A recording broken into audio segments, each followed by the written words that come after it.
And I think about the people who I repeatedly had in my life, the educators who I had in my life, who made sure that I was seen. You know, I was speaking last week about a Spanish teacher that I had, Senora Rothstein, and how and it's a record that I'm not proud of now, but you know, I had some challenges when I was coming up. And I had literally been kicked out of every single class that I'd had for my 7th grade year, with the exception of one, my Spanish class. And finally, this must have been probably towards November, December.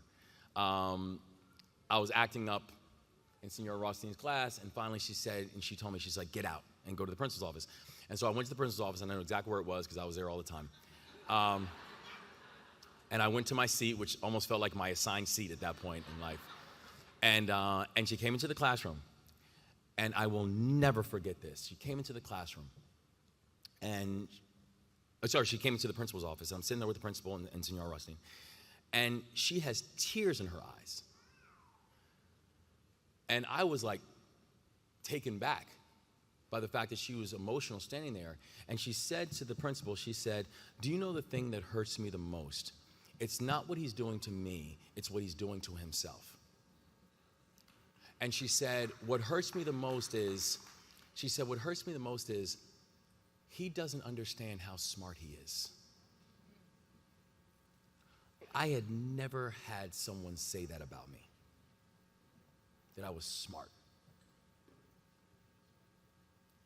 And I remember sitting there looking at her with tears in her eyes and frustration all over her.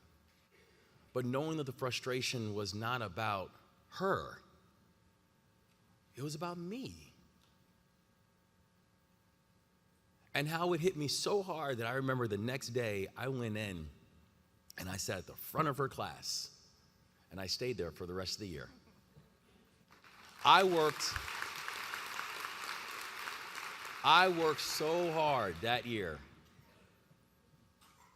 but it's because I knew that she saw me in a way that others had not.